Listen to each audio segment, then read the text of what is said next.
আমাদের কাছে যতটা খবর আছে আমরা মনে করি যে আন্দোলনকারীদের মিছিলে জঙ্গি গোষ্ঠী অনুপ্রবেশ করে, খুব কাছে থেকেই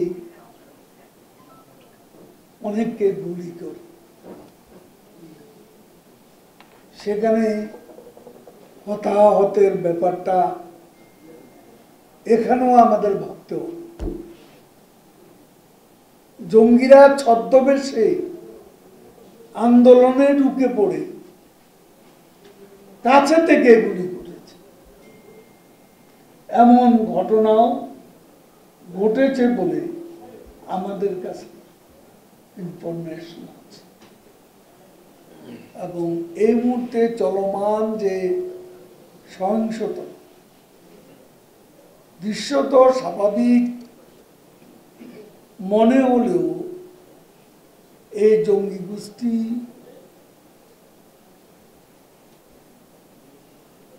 যে নীরবতা, এখন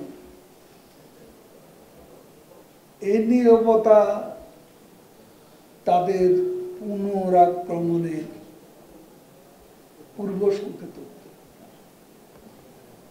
কাজে এই মুহূর্তে আমরা ভেতরের বিষয়গুলো, দুর্বলতাগুলো আমরা পর্যবেক্ষণ করছি, কিন্তু এ নিয়ে কোনো ব্যবস্থা এই মুহূর্তে করা সম্ভব হচ্ছে না। সময় মতো আমরা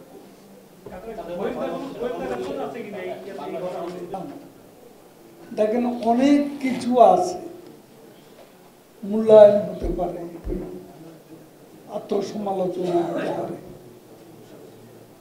আত্মশুদ্ধির ব্যাপার থাকতে পারে, সমালোচনা করে আত্মশুদ্ধি,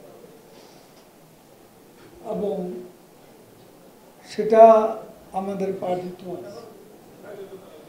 কিন্তু যে বিষয়টা এখন যে সহিংস কর্মকাণ্ড চলেছে, এখানেই তার শেষ এই মুহূর্তে বলা যায় না। এসব ব্যাপারে আমাদের প্রয়োজনীয় মূল্যায়ন হবে এবং মূল্যায়নের মাধ্যমে সমন্বয়টা আমরা বাড়ানোর চেষ্টা করব। এখনো আমাদের যারা জনপ্রতিনিধি তারা সতর্ক আছে এবং সারা বাংলাদেশেই আমরা তাদেরকে সতর্ক থাকতে বলেছি।